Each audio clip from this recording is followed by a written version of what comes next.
कहानी शुरू होती है एक nursery school teacher jenny Greengrass से। शुक्रवार का दिन है। काम खत्म होने के बाद उसे लेने आता है उसका बॉयफ्रेंड स्टीव टेलर। दोनों एक रोमांटिक वीकेंड ट्रिप पर निकलने वाले हैं। मंजिल है इंग्लैंड के जंगलों के बीच बसा एक दूर दराज इलाका, ईडन लेक। स्टीव का प्लान है वहीं जाकर जेनी को प्रपोज करना, लेकिन रास्ता लंबा है, सूरज ढल जाता है और अंधेरा हो जाता है, इसलिए दोनों रात एक मोटेल में बिताने का फैसला करते हैं। अगली सुबह वे आखिरकार ईडन लेक पहुंचते हैं, एक सुनसान गेट से घिरी हुई कॉलोनी जो घने जंगलों के बीच बसी है। वे अपनी गाड़ी जंगल में पार्क करते हैं और आगे पैदल चलना शुरू करते हैं। थोड़ी देर बाद उन्हें ऊपर से पूरा इलाका दिखता है, एक बेहद खूबसूरत नज़ारा। नीचे उतरते समय उनकी मुलाकात होती है एक शर्मीले लड़के से। नाम है एडम। वो कीड़े इकट्ठा कर रहा होता है। जेनी उससे बात करने की कोशिश करती है, लेकिन वो ठंडे लहजे में कहता है, मैं तुम्हें नहीं जानता, जैसे मैं अपने कीड़ों को जानता हूं। थोड़ी देर बाद जेनी और स्टीव खूबसूरत ईडन लेक के किनारे पहुंच जाते हैं। पानी शांत है, माहौल बिल्कुल परफेक्ट। दोनों धूप सेकते हैं, एक दूसरे के साथ वक्त बिताते हैं, लेकिन यह सुकून ज्यादा देर नहीं टिकता। कुछ देर में वहां पहुंचता है लाउड और बदतमीज टीनेज लड़कों का एक गैंग। उनके साथ एक खतरनाक रॉटवाइलर डॉग भी होता है। वे एडम को परेशान करते हैं और उसे वहां से भगा देते हैं। जेनी और स्टीव टकराव से बचने के लिए कुछ नहीं कहते और वहीं रुके रहते हैं। जेनी आंखें बंद करके आराम करने की कोशिश करती है। तभी कुत्ता जोर से भौंकता है और वो डर कर जाग जाती है। स्टीव तैरने चला जाता है। कुत्ता फिर से भौंकता है। अब स्टीव का सब्र टूट जाता है। वो लड़कों के पास जाकर कहता है कि म्यूजिक कम करें और अपने कुत्ते को संभालें, लेकिन गैंग का लीडर ब्रेट उल्टा बहस करने लगता है और स्टीव को बेइज्जत करके भगा देता है। थोड़ी देर बाद एक लड़का दूर से बाइनोकुलर से जेनी को घूरता है। जेनी असहज हो जाती है और खुद को ढक लेती है। आखिरकार गैंग वहां से चला जाता है, लेकिन जाते जाते उनमें से एक भद्दा इशारा करता है। शाम को स्टीव टेंट लगाने लगता है। जेनी लकड़ियां इकट्ठा करने जाती है। उसे जंगल से अजीब आवाजें सुनाई देती हैं, लेकिन वो ध्यान नहीं देती। रात में कैंप फायर के पास फिर वही आवाजें आती हैं। जेनी स्टीव को बताती है, लेकिन स्टीव कहता है सब ठीक है, लड़के और कुत्ता घर जा चुके होंगे। अगली सुबह दोनों उठते हैं और देखते हैं उनका खाना कीड़ों से भरा हुआ है। भूखे होने की वजह से वे पास के शहर नाश्ता करने निकलते हैं, लेकिन जैसे ही गाड़ी चलाते हैं वे एक खाली बोतल पर चढ़ा देते हैं जो गैंग ने जानबूझकर छोड़ी थी। टायर पंचर हो जाता है। स्टीव किसी तरह टायर बदल देता है और वे शहर पहुंचते हैं। वहां स्टीव फिर उन्हीं टीनेज लड़कों को साइकिल चलाते देखता है। गुस्से में वो उनका पीछा करता है, लेकिन वे प्राइवेट प्रॉपर्टी में घुसकर छुप जाते हैं। डाइनर में स्टीव वेट्रेस से लड़कों के बारे में पूछता है। वो लापरवाही से कहती है, वे मेरे बच्चे नहीं हैं। नाश्ते के बाद स्टीव एक घर के बाहर कई साइकिलें देखता है। उसे लगता है यही लड़कों का घर है। वो शिकायत करने अंदर चला जाता है। घर खाली लगता है, लेकिन तभी एक आदमी आता है। वो है ब्रेट का पिता, एक गुस्सैल इंसान। स्टीव को खतरा महसूस होता है और वो खिड़की से कूदकर भाग निकलता है। डर के साथ दोनों वापस झील की तरफ लौट जाते हैं। झील पर वापस आने के बाद स्टीव स्कूबा डाइविंग के लिए पानी में उतरता है और जेनी किनारे आराम करने लगती है। स्टीव पानी से निकलकर जेनी को प्रपोज करने की तैयारी करता है, लेकिन तभी जेनी को एहसास होता है कि उनका बैग गायब है। बैग में मोबाइल, वॉलेट और कार की चाबियां थीं। दोनों उस जगह की ओर भागते हैं जहां उन्होंने गाड़ी पार्क की थी, लेकिन वहां कुछ भी नहीं होता। गाड़ी भी गायब। अब उनके पास कोई रास्ता नहीं बचता सिवाय पैदल शहर जाने के।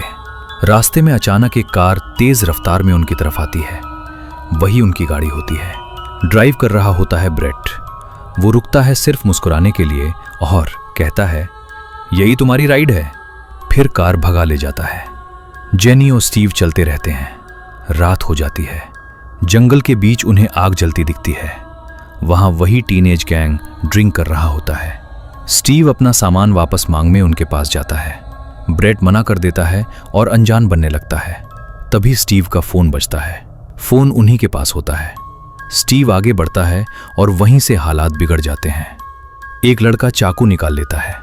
संघर्ष के दौरान स्टीव चाकू छीन लेता है और गलती से ब्रेट के कुत्ते को मार देता है। ब्रेट को तोड़ देती है। स्टीव मौका देखकर चाबियां उठाता है और जेनी के साथ भाग निकलता है।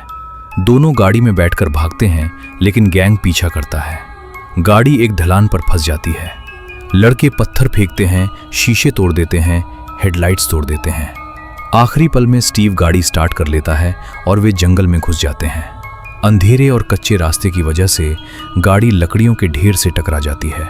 एक टहनी स्टीव को बुरी तरह फंसा लेती है। वो जेनी से कहता है, भाग जाओ और मदद लेकर आओ। जेनी रोते हुए जंगल में भाग जाती है। सुबह तक जेनी छुपी रहती है। वो वापस गाड़ी तक आती है, लेकिन स्टीव वहां नहीं होता।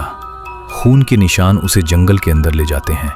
वहां एक खुली जगह में उसे जो दिखता है वो डरावना होता है। गैंग ने स्टीव को कांटेदार तार से एक चट्टान से बांध रखा है। वे उसे बुरी तरह टॉर्चर कर रहे होते हैं।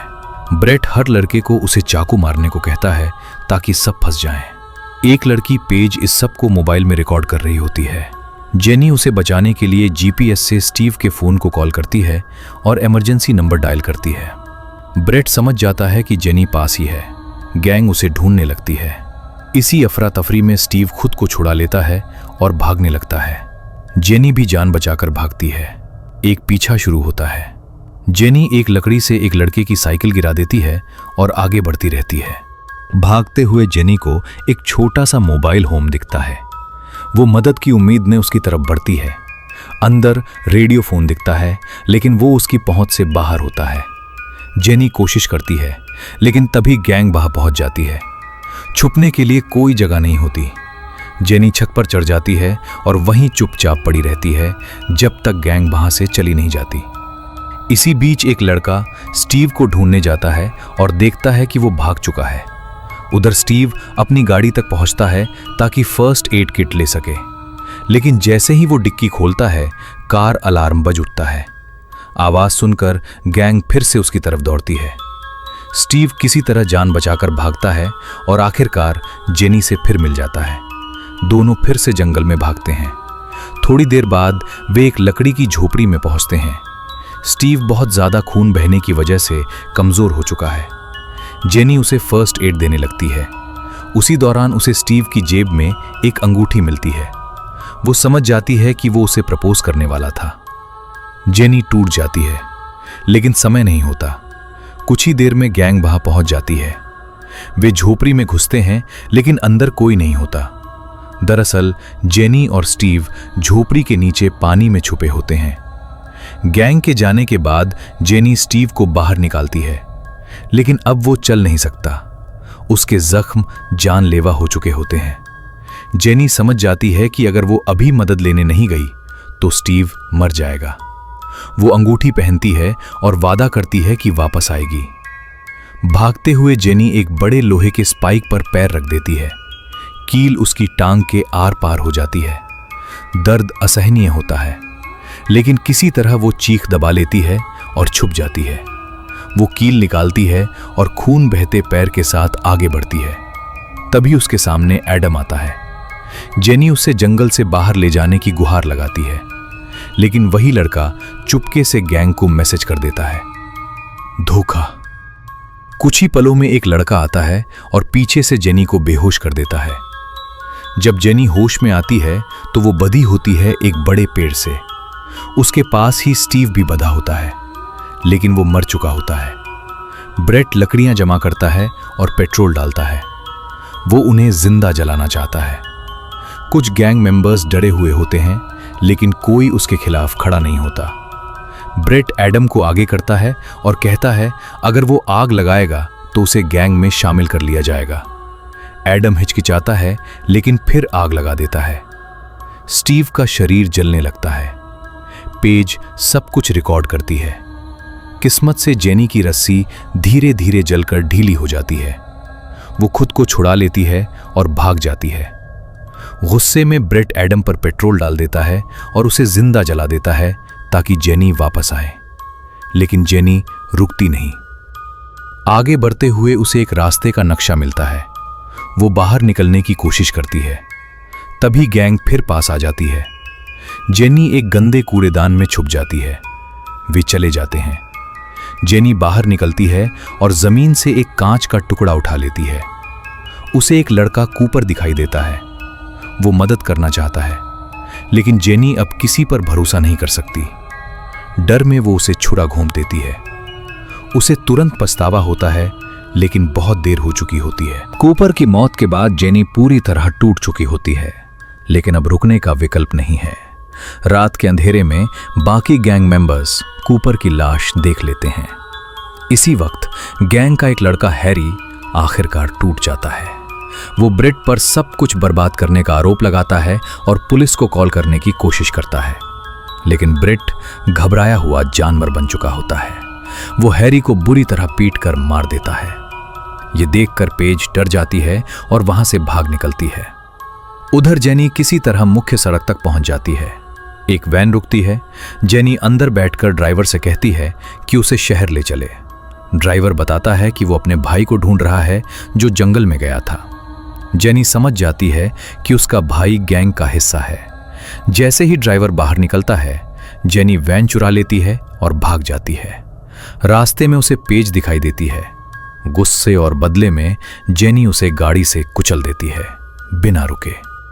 काफी दूर जाने के बाद जेनी थक कर गाड़ी पर से कंट्रोल खो देती है।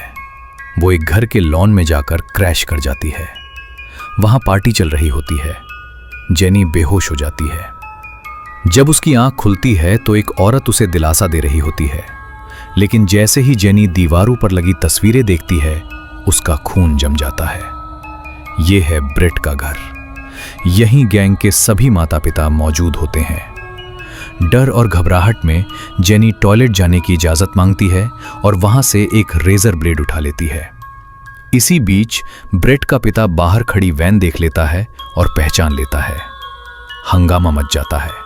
ब्रेट घर में आता है और सबको बताता है कि जेनी और स्टीव उनके बच्चों की मौत के जिम्मेदार हैं। जेनी रोते हुए पुलिस बुलाने की गुहार लगाती है, लेकिन कोई नहीं सुनता। धीरे धीरे एक भयानक सच सामने आता है। इन बच्चों को हिंसक बनना उनके माता पिता ने ही सिखाया था। अब वे अपने बच्चों को बचाने के लिए कुछ भी कर सकते हैं।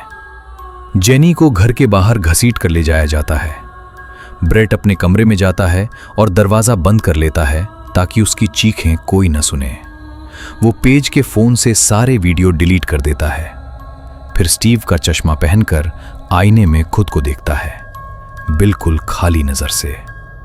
और यही कहानी खत्म होती है। ईडन लेक कोई सर्वाइवल स्टोरी नहीं है। ये एक चेतावनी है कि असली डर जंगल में नहीं, इंसानों में होता है। अगर आपको ये रिकैप पसंद आया हो तो वीडियो को लाइक करें, चैनल को सब्सक्राइब करें और बेल आइकन ऑन करें। कमेंट्स में बताइए, क्या ये एंडिंग आपको गुस्सा दिला गई या अंदर से हिला गई? अगली कहानी तक सावधान रहिए, क्योंकि हर झील ईडन नहीं होती।